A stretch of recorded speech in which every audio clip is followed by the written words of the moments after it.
of all, I think your analysis was very straight line. History doesn't run in a straight line.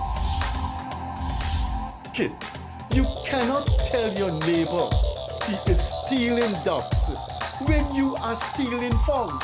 As High Commissioner, I was wrong. As Charandas Prasad, I reacted naturally how any person would have. I did not come here for that kind of abuse. I did not come here for that kind of abuse. If you're going to go down that road, I'll walk off. But it's all okay once they're talking. If they were talking, I could not have been here today. You got ADHD. I got nothing. Calm down. I think I've done enough in terms of taking our team out of trouble from losing. Come on, Lou Taylor. That's good. I'm reading the script now, and the first person that comes to my mind to play a detective, Yes, but the an Guyanese erratic Mikhail detective, Rodriguez. is Mikhail Rodriguez. Why an African slap an Indian? Why a man and slap a woman? No, Gildarie, you deal with that. You deal with that. We must encourage platforms like this because it brings together different people and allows for discussions to take place in our country on a multiplicity of fundamental issues. Gildarie, you apologizing for something you think I did is wrong. I don't want you to do that, and you should not have done that.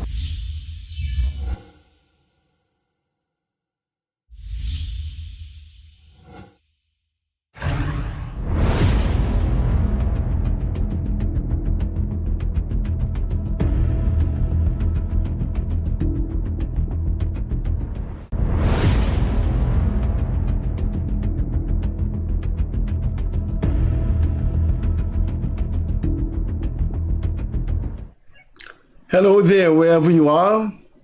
Good evening, good night, good afternoon, or good morning. This is the Gildarie Freddie Kissoon show. We're in the 10th month of the program. We come to you live Mondays, Wednesdays, and Fridays at 8:30 p.m.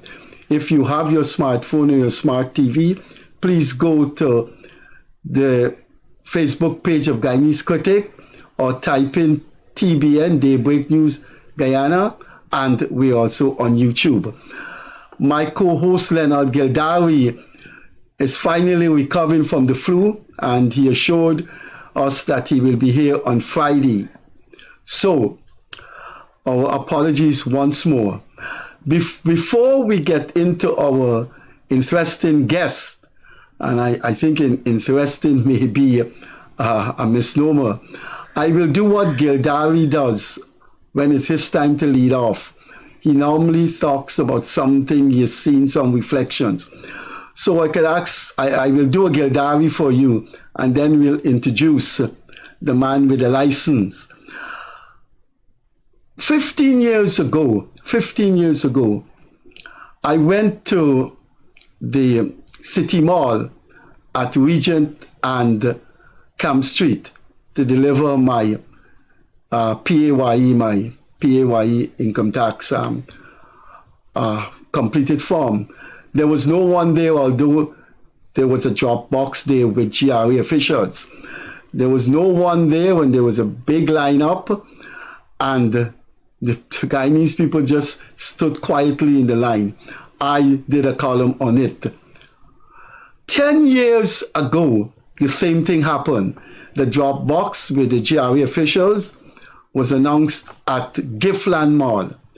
I went there to submit my GRA, my PAYE thing. There was no one there. 5 years ago, the same thing happened.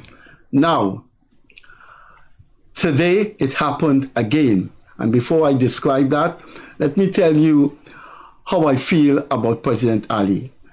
Unapologetically, I'm a supporter of him. I think we're on to a different leader, and a different leader that will have results that I think will help with the alleviation of poverty, with the alleviation of racial animosity, and elevation of the modernization process. I am a supporter of President Ali. The first conversation I had with President Ali when he became president. This is what I said to him. People don't care about who's fighting in the National Assembly, this PPP parliamentarian versus this opposition leader. People want to have a document, pick up a document that gives their children a transfer from one school to another. People want to call in when the internet is broken down and it gets fixed. People want to call GRA when the pipe is burst and flooding the yard. That is what people want. They want to go to the bank and be treated courteously. One of the drop box for GRA officials to examine your submission was at the GRA branch at Lamaha and Camp Street. I went there. There were no officials. The security said they haven't come as yet. But there is a big sign with 2 telephone numbers saying if you have a problem, call this number and it gives you the extension. Well, I said that maybe they'll be a bit late. I called the number five times. I called that extension. No one answered. So I left Camp and Lamar Street and I went to the GRA head office. From Camp Street to Church Street, from Lamaha to Church Street, there was not one single space to park.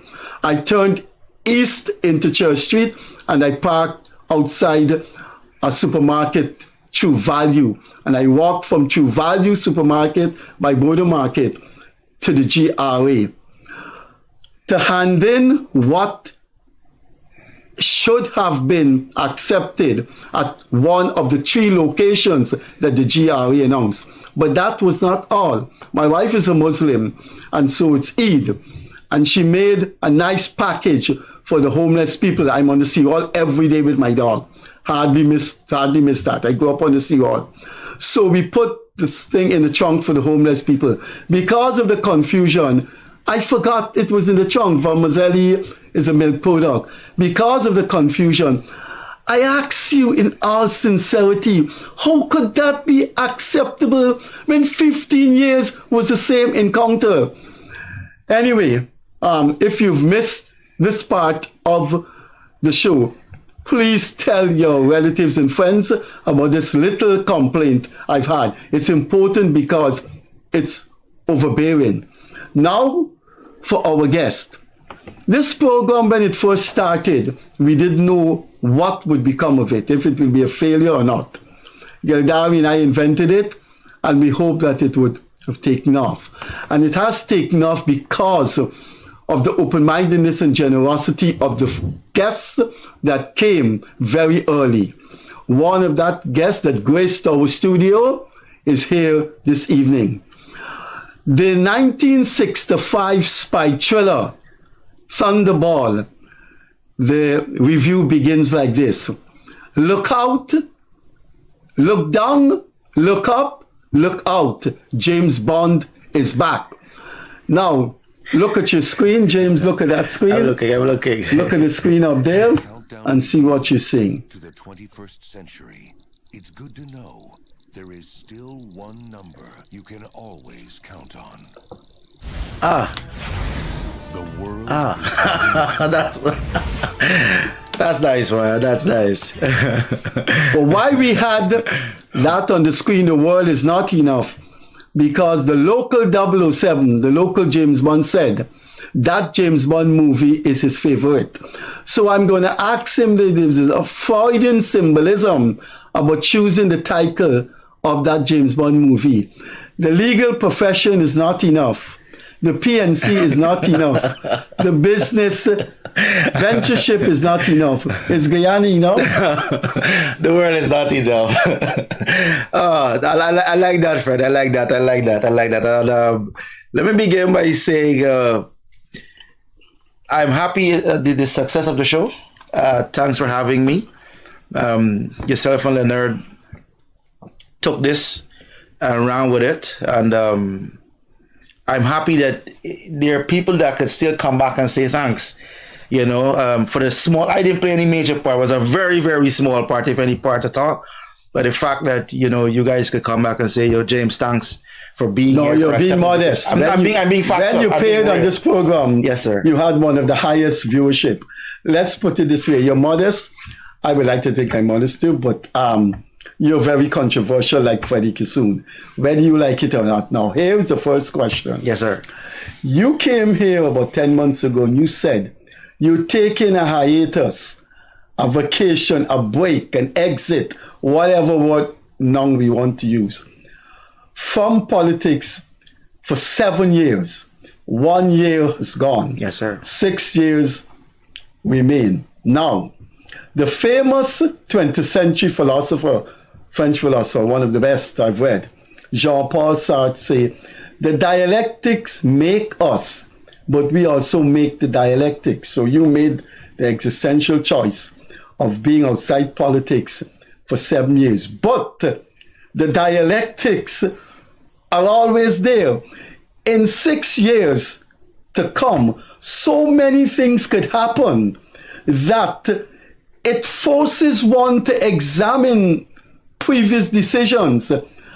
I'm asking you now, we're at a particular stage in this country where the takeoff seems to be taking off. And there's a lot of political undercurrents that are playing out now.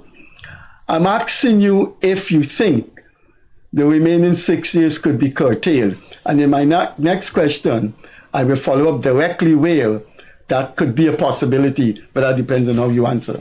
No, it can't be curtailed. I put a statement out recently, don't rush the process.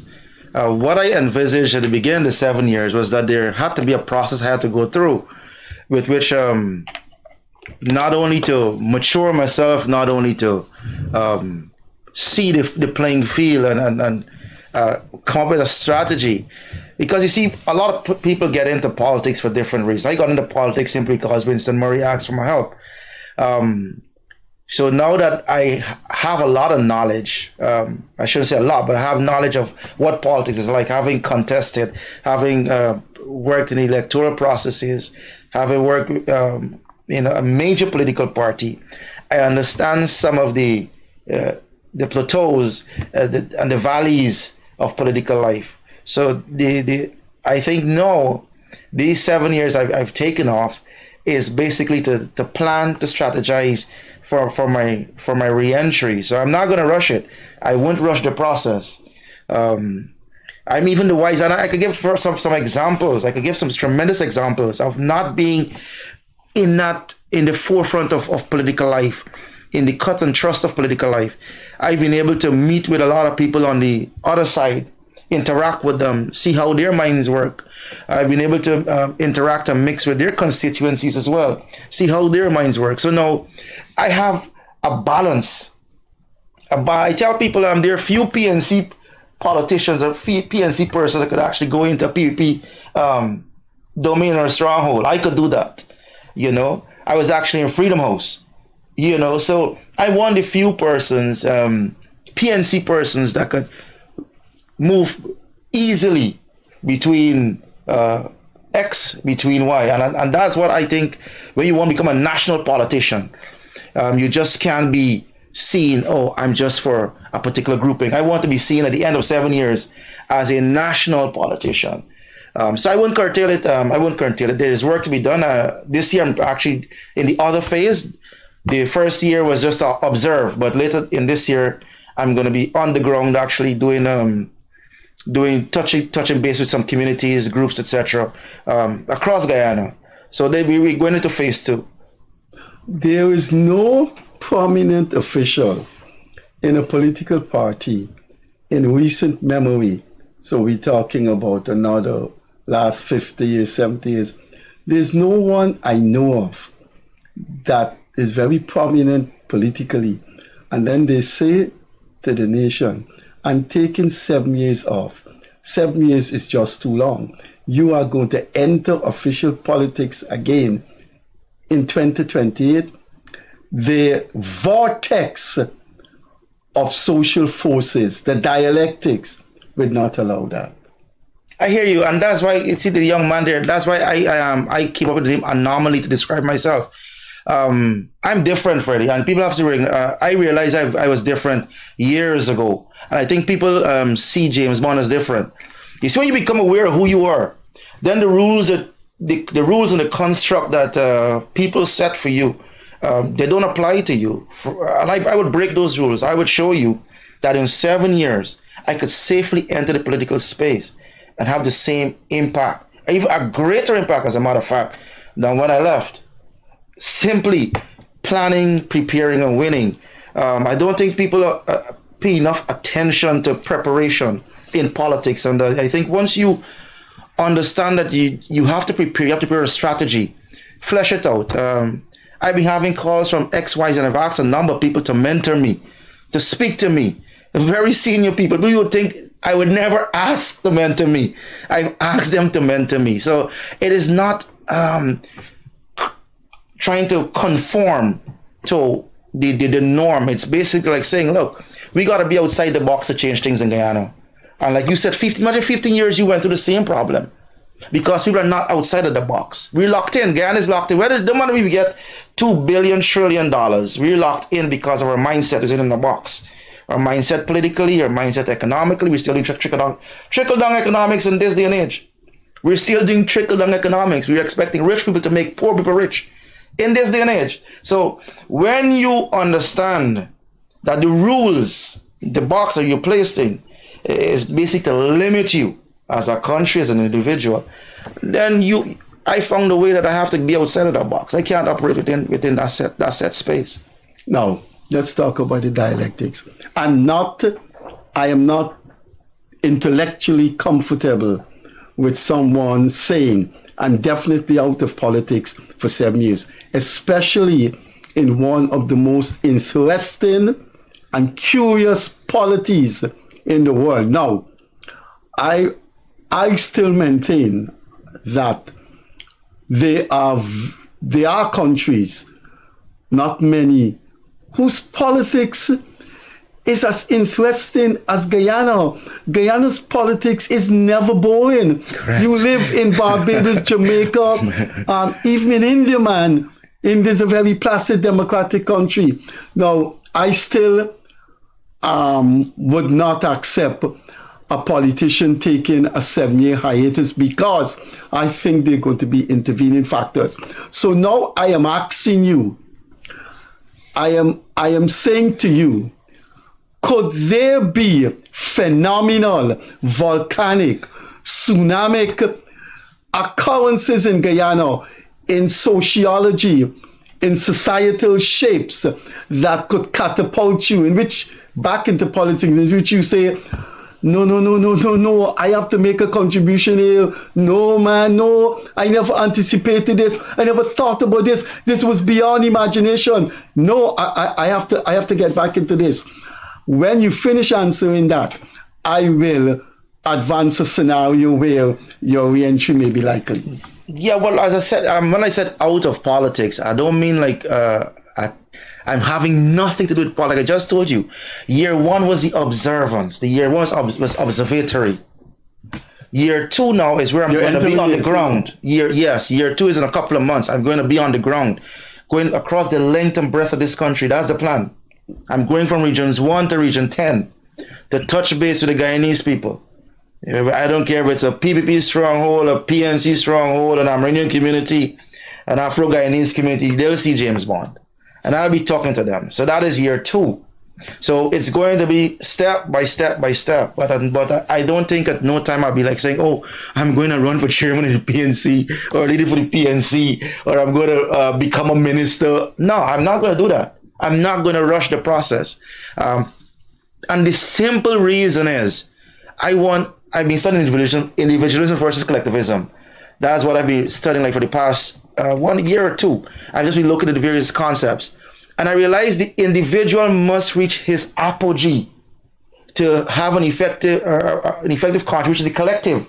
So I could only contribute to Guyana the best if I'm at my best. And from my 10 years in politics, I would have made a lot of mistakes in politics.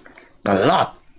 And I think with that hindsight, you know, I could be a far better politician. I just take my time, learn the trade, and then get back into competitive politics. We're going to stick with this for one more question, Sure, no then we're going to go outside, beyond.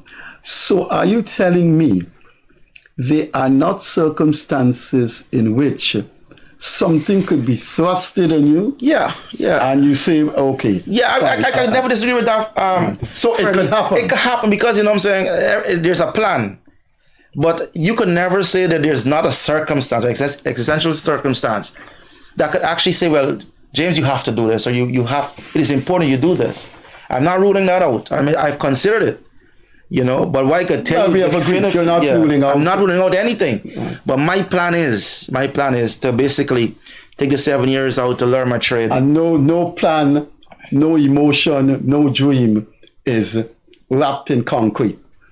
But so now, the scenario that I am going to outline here, let me see how you react to that. Of course, this is my analysis. When I'm finished, you may not agree and say, Freddie, no. I don't think this is happening in the PNC. I believe Mr. Norton's leadership is in jeopardy within the PNC, within Guyana.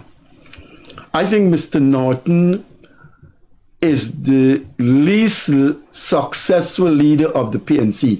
Burnham, Hoyt, Green was never the leader of the PNC. Burnham, Hoyt, then Robert Corbin, then President Granger. I believe his Not to cut you, but you're going to rate President Granger above Robert Corbin? If I will rate, no, it's not. If you want me to rate the PNC leaders, I will put Corbin way above Mr. I will give Corbin. I will give you my reason for Corbin. I think Corbin was one of the most conciliating, compromising leaders of PNC. And I know personal things that went on that will lead me to say that. No, Corbin. Yes, it's far better leader than President Granger. I think they are.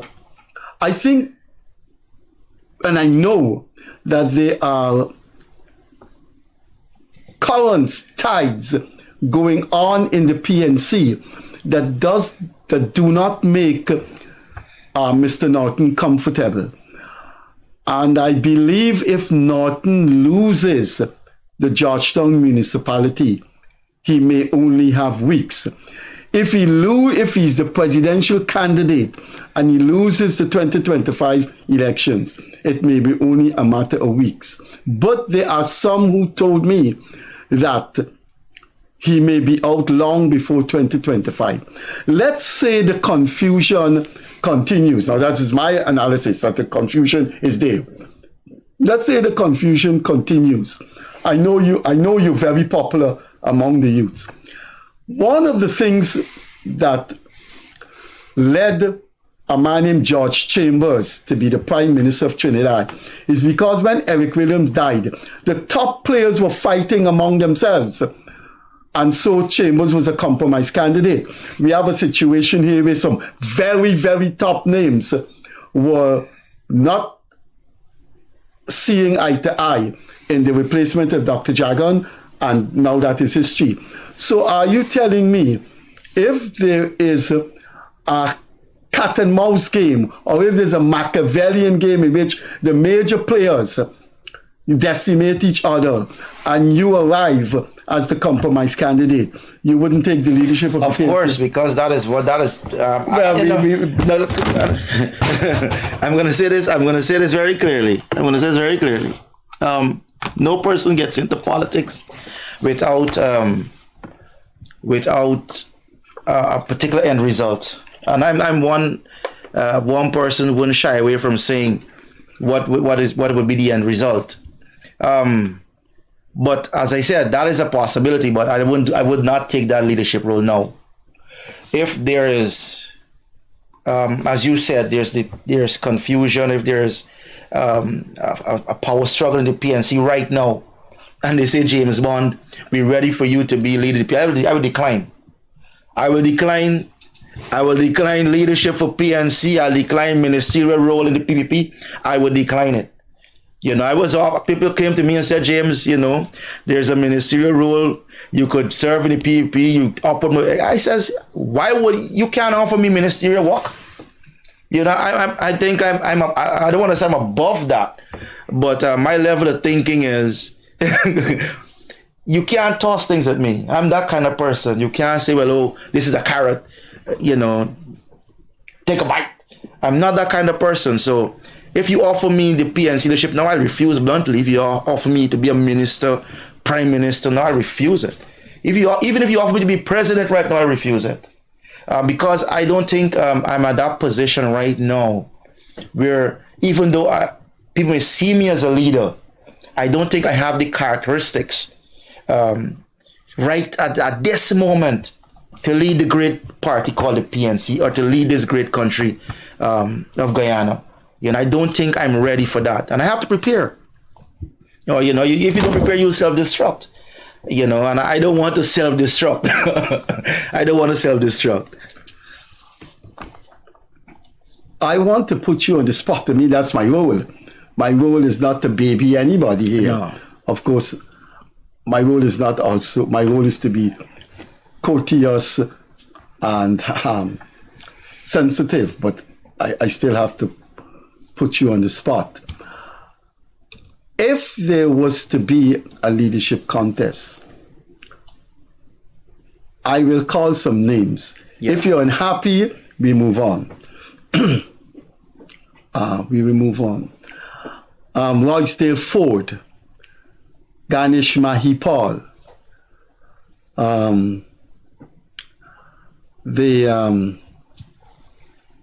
there is Chris Jones, okay, Amanza Walton, and a few others. There seem to be a 5 or 6 of them in the pipeline. Who would you suggest if Norton is ousted or Norton said, I had enough? Who would you support? It obviously will be a contest. All right, let me just publicly state that I support Aubrey Norton. I support Aubrey Norton for a number of reasons. The single most important reason why I support him is that he works.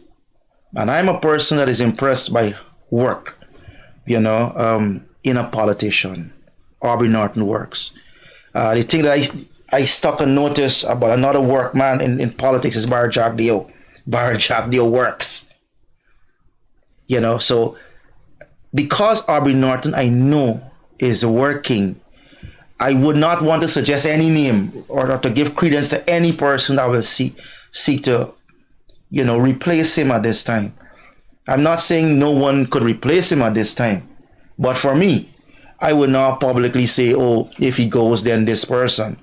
I would not do that to him, because if it is you're saying that they're actually contesting or trying to mount a challenge to his leadership, I may be putting an arrow in their quiver, and I don't want to put any arrows in anyone's quiver to shoot at the leader of my party. What Aubrey Norton needs, though, I'll say what he needs. It's very simple. There has to be an effort to get the best and the brightest around him. I know persons have been trying to keep the best and the brightest from him. And, you know, gossip and slander and this. It's malicious sometimes in politics. But he has to find a way of getting the best and the brightest around him to advise him. And of course, he has to listen, because the key word in politics is listening. A lot of politicians, before they get into that seat of power, they listen. But when they get there, they don't listen. You know, and he has to get the best and the brightest around to advise him, and he has to take their advice and try to move the party forward with what he has. Because there's a part in the Bible in which the master of the house, his son there's a big wedding, he had a wedding for his son. And he invited everybody, and no one came. But then he went and got the beggars, and he got the low, whoever there was, and they had a feast. So sometimes the people who you expect to move with you will not move with you. And you have to get people who are willing and able to move with you and execute your vision and move with those people. So I think for Comrade Norton, for the leader, he has to find the best and the brightest that shares his vision and move with them to move the party forward. Because whether we like it or not, I don't like the way the PNC is looking at the present. I think a lot of that's happening is because it's self-inflicted, and we have to find a way to repair those injuries we've caused ourselves. And it's not what people think. Oh, because you criticize the party and all that. No, the party is weak because people stop working. People become Facebook politicians. You don't see PNC politicians on the ground. It's like I tell people every day, IB and Melanie, I live in Good Hope. I live at Nunprel. Ask me how many times I've seen a PNC representative. How are you going to run a party like that? How are you going to run a party where you're not targeting the young people? How are you going to do it?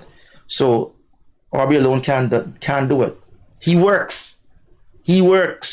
But again, he alone can't lift the party up. Has to get people around him to help him lift the party up. So I'm not going to mention no other name besides his name. Okay. There are two aspects of your question just now that I want to zoom in. You don't like the present state of the PNC, and much of that is self-inflicted. You want to expand? I did say a bit of it. I could just get the specifics. I know. The party, I could expand. For example, the party has tiers of leadership. There's leadership at the central executive level. There's leadership at general council level. There's leaders of the groups, chairman of the regions, etc. There's also a tier that exists outside of that, which is the parliamentarians. Now you don't see the coalescing of these tiers of leadership. You don't see them coming together and working on pushing. I think they need an approach whereby the parliamentarians, in collaboration with the central exec, the general council, the chairman of the regions, the leader of the groups, find a mechanism, a strategy whereby they blanket the country with work, touching base with their comrades, going into PPC strongholds, working day and night. If it's, when I tell people, are taking a fed out of bar jack, they say, oh, you're doing it. I'm saying, you just look at this example of what happened when he lost an election. If I were in the PNC position, the first thing I would have done after losing is see what he did. He won the election after this party went out. And what he did, used to custom border market. No, he went to border market. He went to Starbucks market. He started engaging your constituencies, bring together his party. And we need to see the good. Don't let's look at the bad. What we be doing in politics, looking at the bad, what the side do. And you say a bit of it. We focus on the bad the PNC do, the bad the PP do. But we don't like to say, all right, they're doing this good. Let me just try to emulate this a bit. And that's if you outside, you see it. We could emulate a lot of the PP does and beat them at their own game. And that's the idea. You have to be better. We all have the same amount of chess pieces. But I have to make a stronger move than you when you make your move. So when they make a move and they're going into London, why are you not in Port Morant? Why are you not in Enmore? You're allowing them to make all the moves. And you're making the passive moves.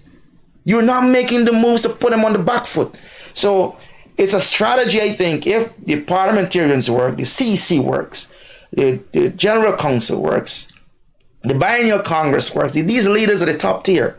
People love to see leaders in Guyana. They love leaders. We got a cultish kind of mindset. So we love that.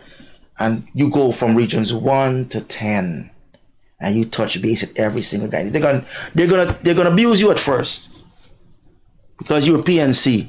They don't like you. They're gonna knock you at first. But you keep going, you're going to see they're going to start saying, come boy, let me have a drink of water, you take a beer, you do this, we do. That is Guyanese. We are forgiving people at the end of the day.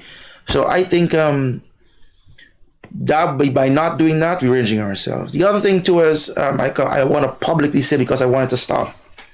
You can't call everybody a house slave. You can't call every black man that decides, oh, I'm going with the PPP Civic, or I'm going to get a contract, or I'm going to do something, a house slave and a house negro. Imagine you're actually alienating a potential supporter. You know, you alienate a potential supporter because you're not satisfied with what he did, a decision he made that he had a right to do. I think the smarter thing would have been like to call these folks and ask them, what made you do that? How make me understand why you did what you did. I did it, and I know leader. Explain. Let me get into your mind as to why you went from APNU to PPP. And when they explain to you, you realize, yo, I got to do my work. Because a lot of people are saying, I'm doing this because I didn't get the attention from them. All people wanted was some attention, and we did not give them it. And the People's Progressive Party is giving them the attention, they gravitate towards that. I mean, I don't want to say people are fickle, but we have an innate desire to be loved, to feel wanted. You know, some people actually want that. You know, probably they don't have it at home, whatever. I don't know. Humans want to be loved. So you gotta be a part of this loving. So you can't be calling your own supporters, people who supported you in the past, house slave and house Negroes and sellouts and soup drinkers. And then you got some persons in the party who are abusive and abrasive to these people. So you gotta make sure that you cut it out. Your party is supposed, you're in opposition. You at least have to be all embracing, all loving. You must be the most loving party in the face of the earth in opposition. You're supposed to be the most loving party in opposition. You can't call nobody names. Even your enemy has to be your friend. For example, I don't want to say this recklessly. The business community. I've always tried to keep a great relationship with the business community because no politics need money. In opposition, your best friends should have been people in business. That whole private sector commission, GCCI, you name them. All these business community in opposition, they gotta be your best friends. Best friends. You're supposed to champion their causes against the government. Again, this is moves I'm talking about here. The government wants them. No, you gotta try to get them too. All the young and to give them, offer them, but you give them representation, you give them love, you could give them attention that they may not be getting from the government. So in those two areas, I think one in our own supporters and two in terms of the business sector, we could do better because elections will need money, the party and politics need money, and then we need votes. So we can't be turning away people. We gotta be winning people. We can't be turning away business people because we need business people money to run an election, to run the party apparatus. I don't have to tell you because that would be insulting. You entered politics as a young man. You went to university. You were a lawyer. It means you would have been studying your party's history in government, and your party's history in opposition. You'll be familiar with the top names that brought your party to where it is. I don't think there's any historian or political theorist that would say Burnham was exclusively Africanized in how we ran the PNC. No, there were just too many big Indian names that Burnham had. Then Desmond Hoyt used to be referred to as Desmond Prasad. Yes. I would say Mr. Hoyt, given more time, would have done phenomenal. I know things behind the scenes that Guyanese do not know. I don't know if you know it. But Corbyn is a man that is not given credit for reaching out and doing many things. I know Corbyn was taking a lot of advice from an Indian guy named Rupert Rupnarayan. And he was a lady on a platform, not the PNC, she's not a PNC member, went and said some disparaging, derogatory things about India, how the Indians lived in India. Mr. Norton was on that same platform. He holds the prestigious position of opposition leader. he comes from a party where Burnham, Hoyt, and Corbyn had penetrating relations with high-level Indians on a political level. When the lady said that, some very, very high Indian names in the PNC said, wait a minute, man. You shouldn't speak like that about Indians. We are Indians and we the PNC. Barris Attorney Gita Chandan, the mayor, one of the popular names in the PNC, Ganesh Mahipal. I think Daniel Siram, the Region 4 chairman. No, you would have thought that Norton would have got up and say, listen. Historically, we've been a multiracial party. In fact, when the PPP split, a number of high-profile Indians went with Burnham. Right. I think that was one of the saddest moments in Norton's leadership. I have a policy where I don't criticize Aubrey Norton publicly because he's one of the persons I could call on the phone. I've said it publicly. I won't criticize Aubrey Norton or neither President Irfan Ali. I would never criticize them publicly because I could call them or I could talk to them privately. I would not lay that on the shoes of Comrade Norton, but I would say it was a bad day in politics. And I stand by my Indian brothers and sisters. I brought Geeta into politics. That's my sister. She's an attorney as well. And I stand with them in defending their Indian heritage. I stand with them 100%. I don't think it's the place of any person, more so a politician, a public platform to disparage person's heritage. If it were the reverse, you would find people up in arms. If it were an Indian person making those comments of persons in African descent, you'd find the African Guyanese community up in arms against that person. And it is only right that our outrage not be selective. What is right for everybody. What is wrong for everybody. So I stood with them and I stand with them. I think it was uncalled for. I even think Ogunsi's statements were uncalled for. Totally uncalled for, unnecessary. And we've been making a lot of unnecessary statements based on race. We've allowed our passions to get the best of us.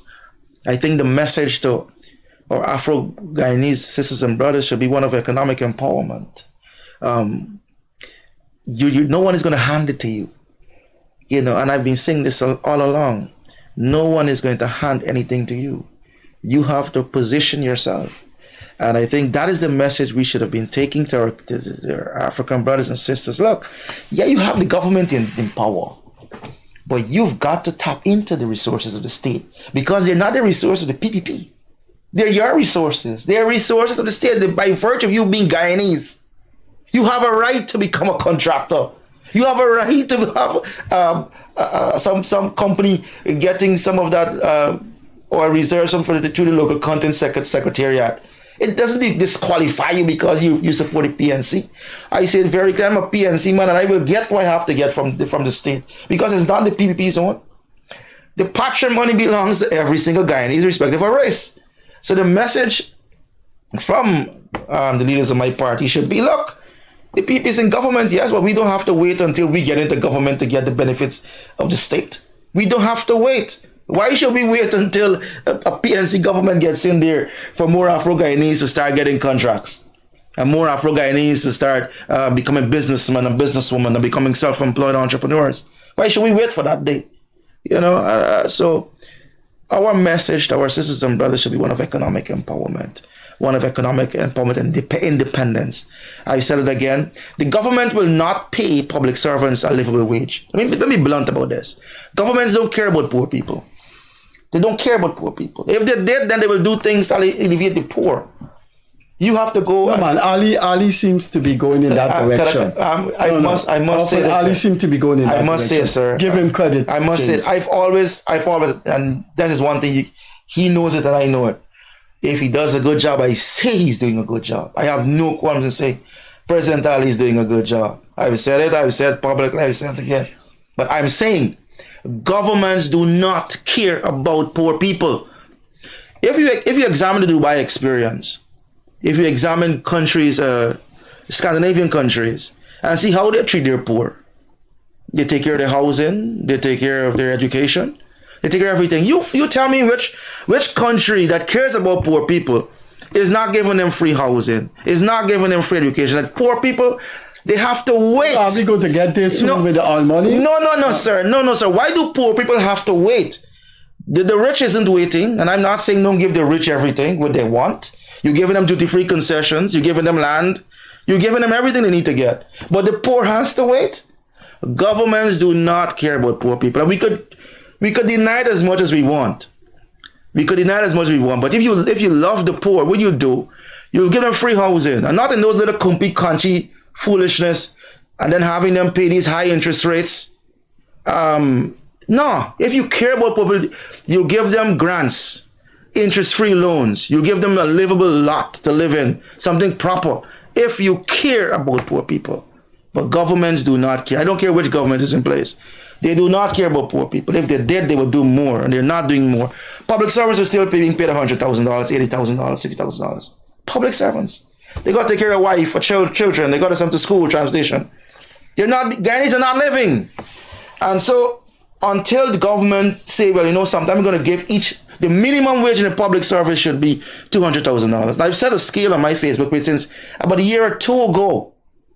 All these 5% increases. And this is not just PPP problem, man. When I say governments, I'm talking all the governments right through. I think Forbes is the only man, Lyndon Forbes, Samson Burnham, was the only man that actually paid public servants a decent and livable wage, provided free education, provided free housing. Lyndon Forbes, Samson Burnham. No one has ever done it.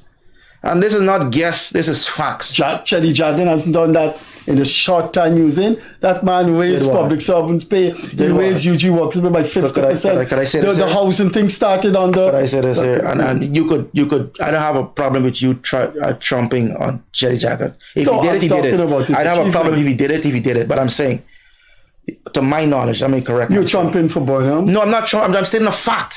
I could criticize Burnham too. The house and drive. Feed, clothe, house the nation. Free education. If Chelly, God bless Dr. Jagan. Thanks, I stand corrected. But I'm saying the only person I know that really went full out, 100 for poor people was Lyndon Forbes, Samson Burnham. And governments, they have to step their game up. We can't wait till the poor, take 5%, take 10%. But we're giving everybody else. Why does the poor have to wait? I asked my very good friends that are senior in government. I said, why do poor people have to wait? They couldn't answer me. And you will never get an answer from a government. Never. Because they don't care about poor people. They don't care. So we got to get a government that really cares about poor people. I want to believe. I want to believe in another 5-6 years, Ali is going to achieve a good legacy along the lines you're talking about. Now, people may falter. I hope he does not. But I want to, before time going, I look at my mango pelter and time is going. I want to ask you something. Why isn't David Granger, I'm talking about PNC leaders now, not presidents. Yeah. Why isn't he, I'm being provocative here, I would choose Corbyn over Granger. Yeah, I would choose Corbyn over as well. Why you think so? Why you made that choice? Yeah, I have my reasons, but I'm not, leadership style. I am not the guest. One is leadership style. Robert Herman Orlando Corbyn was a people person. You mentioned the word conciliatory. He was the person who brought JOPP together. He was the person. He was the person. JOPP, the Joint Political Parties. Mm-hmm. That was when I entered politics at that stage. So I sat with Robert Corbyn on wrong table with himself, Rupert Ryan, Dr. Clive Thomas, Gap, Roar, they were all there. My first entry to the poll is right to the top. So I got to see these guys in operation. And he was conciliatory. He had his troops behind him. And his way of holding the party together, his way of, he had persons who were, of course, persons who did criticize leadership, and I think he was able to lead a party, but he held the PNC together and strong. Robert Corbyn, after you must remember this, Robert Corbyn gave up the mantle. He could decide, I want a piece of this pie. I gotta run. Because he had formed GOPP, brought them together. Of course, CFC was going to be coming down later the road. He might have been president. He could have hold out and says, I'm waiting for this. But you know what he said? He says, no, I'll give somebody else this mantle. You don't find politicians giving up power like that. Robert Corbyn did it. So his leadership style, his persona, everything was a different level. You could have meet with Robert Corbyn anytime. I can remember how Robert Corbyn gave me a beautiful advice. I think I should mention it. One of the best advice he gave me, called me to his office, and he told me, he says, James, you don't have to rush anything. Just be patient. That is over 10 years ago. Robert Corbyn told me this. You don't have to rush anything. Just be patient. And I have tremendous respect for him. And I also have respect for President Granger. I do have respect for him. But the leadership style was different. You remember Robert Corbyn had years of preparation as a politician. David Granger as a military. Right? His years of preparation served the military. So the leadership style was different. He was never a person who was seen as affable, seen as connected to the people. That wasn't his forte. I think one of the grave mistakes of his presidency was that you never saw him in Georgetown. You never saw him in certain places. And those things came back to haunt because I never see. But you can't say about Robert Corbyn. Corbyn was a man who was on the ground 24/7 with his constituency, right through the country, making that impact. So just the style and approach to political life was completely different. And that is why I would choose Robert Corbyn, put him over. A lot of leaders. I mean, I had experienced President Hoyt, so I can't say for Hoyt or anybody else, but for the two leaders, I would have had tremendous experience of being around President Granger and Robert Corbyn. Robert Corbyn was a far better leader. I want to zoom in on what I would like to think I am good at, or what I was trained in. I like to think what is my forte, and that is class analysis. I want to promulgate a theory to you that Burnham, Hoyt, and Corbyn were not even Hoyt. Even Hoyt, although he was an attorney and he was middle class. I am positing, I am adumbrating a theory that the difference on the one hand between Burnham, Hoyt, and Corbyn and David Granger is that the first three had an overlapping cultural and philosophical relation with Black Guyanese, African Guyanese, working class people, lower middle class Guyanese, enjoyed the culture of such people, Calypso, African West Indian culture, etc. And they were not, they insulated themselves against the penetrating influence of the mulatto Creole class. In fact, Burnham had a Freudian dislike for that class. I don't know, it's because they rejected his membership for the League of Colored People, what have you. Hoyt was a loner. Corbyn, the mulatto Creole middle class, didn't accept Corbyn.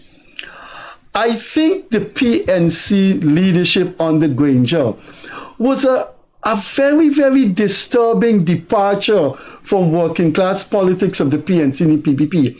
He was more happy in the company of the mulatto Creole middle class.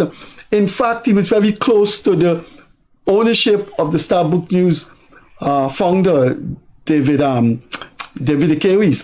When he became president, in his first interview with the Chronicle, he said he gets up in the morning and he listened to Bach and Chopin.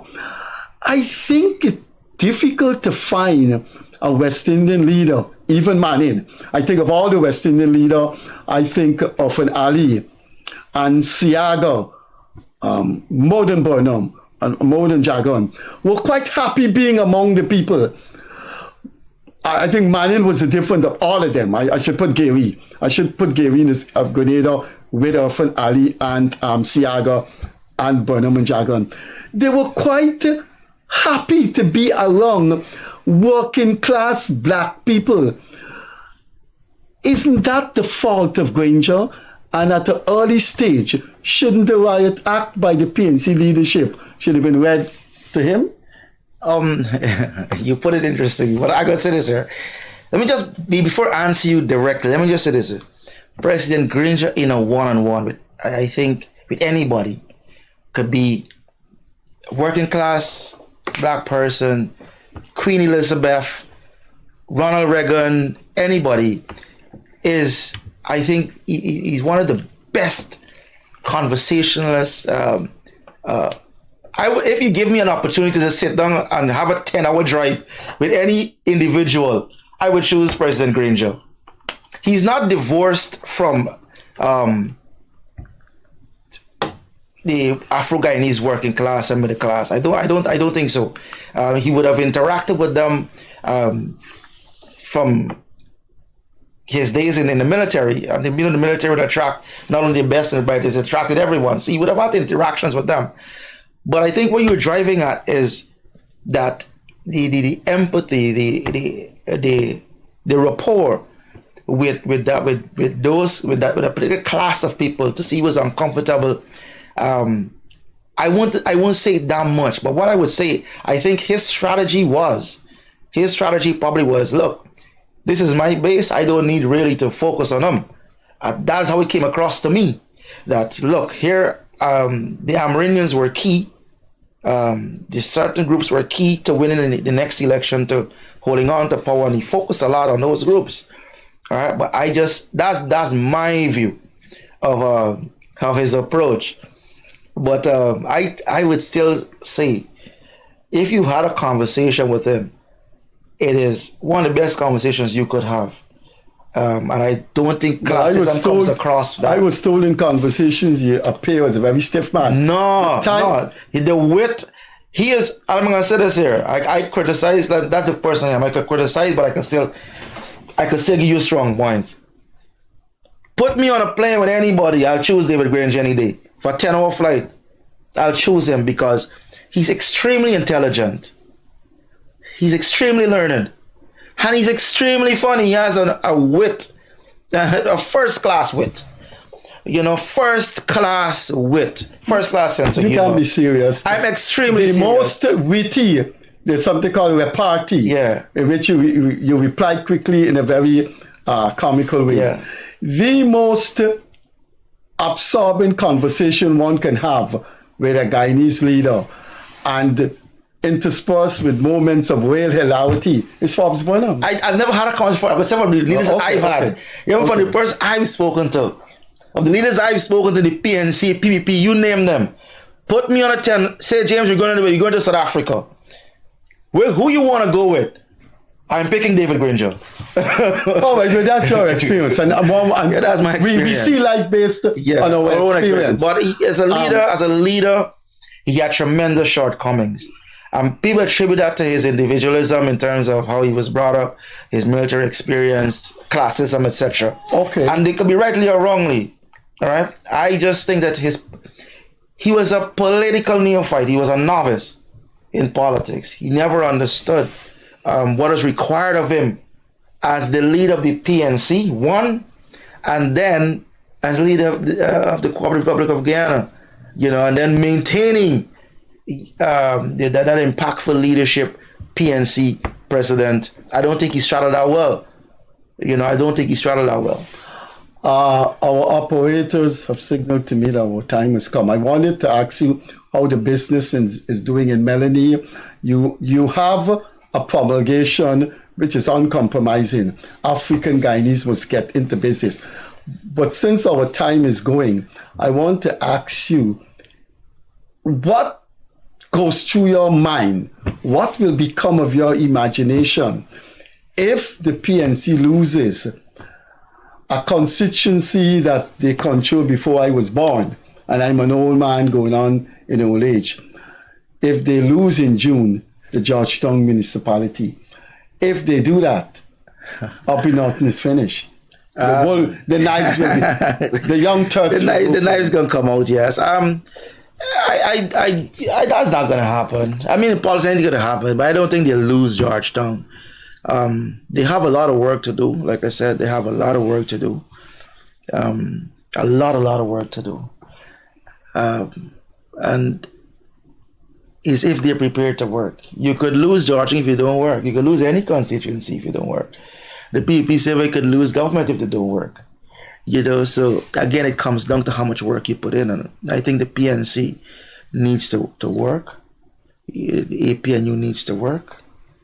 Get back that strength. And not only with their supporters, they need to start making inroads into the PPP's strongholds.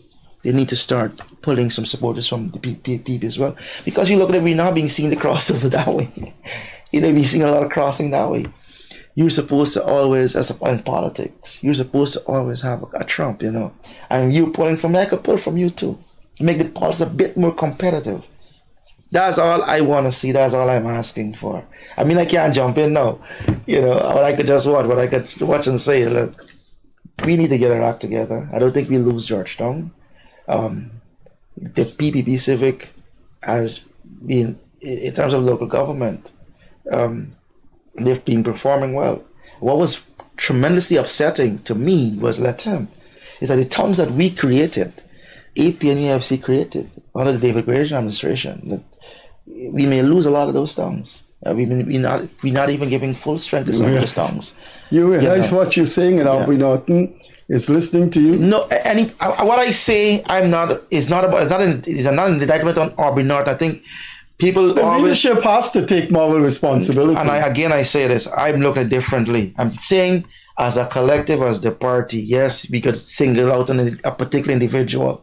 It's easy to do that, Heavy's the head of the crown. It's easy to say Uppy Norton's at fault, and then what happens? Replace Uppy Norton. And then what happens? What happens?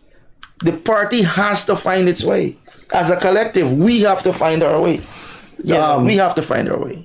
I'm going to ask my operators just for me to get in one more question. Has he ever said, James, I'm coming up with Melanie, let me have some coffee. I know you got them youths with you and Melanie, what have you. Let's talk. He's never said that to you since he became PNC leader. I could say this, and I said it.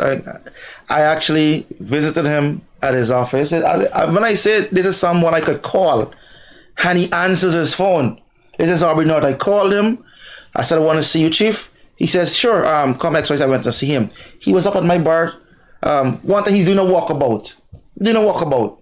And comes in and said, James, I was just at Victoria. I just come and check you. I just come and see how you're doing. He came to my karaoke couple Wednesdays ago. Brought some two parliamentary supporters and had some. Your discotheque. I'm getting old, but I prefer to use the word discotheque. You could use that your word. Discotheque.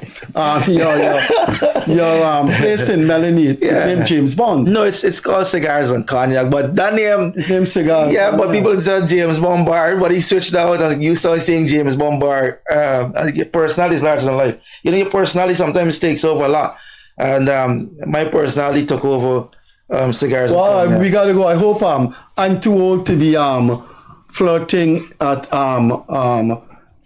with nightlife. I hope Gildarie. You could come for karaoke tonight. I hope Gildarie gets a discount. Every Wednesday is karaoke. Come through and you have fun. You can have fun. Different philosophical. Yeah, we've always got to. You say this here. You say this. Let me say this here. And this shows human nature. And this is my politics. You and I have had fears locked in. Yeah. And again, you may sometimes see, well, James Bond is there, but I've always held you in tremendously high esteem. Thank you. Tremendously high esteem. And you keep up the good work. I mean, it's fascinating that after all these years, you still have the pulse of the people. Whether you want to listen, and I take a pattern on you, with a particular thing, is that you say what's your conviction. Are you not concerned with if you offend Kaito News or Glenn Lal or anybody? You're not concerned about that. You say what you have to say with conviction. I think it's an example for a lot of young people. When you're convicted of something, you speak your mind. Everybody's not going to like you. That's not your purpose in the world. Everybody like you and love you. You have to be you. And you have been you. When you passed on, your legacy will be there was a Freddie Kissoon. And that's the part I want to go, you know. There was a James Bond. There was a, they're going to put the thing there. The 007. There was 007 James Bond. Thank you for watching. Leonard Gildarie will be here on Friday. Our guest was the inimitable, interesting 007 from Guyana, James Bond. It was nice having you with us, wherever you are, whether in Africa, Europe, North America. Thanks for watching the Gildarie Freddie Kissoon Show, and thanks for watching James Bond. We'll see you on Friday. As we say in this part of the West Indies, hey, catch you later, man. All right, take care, people. I'm out as well.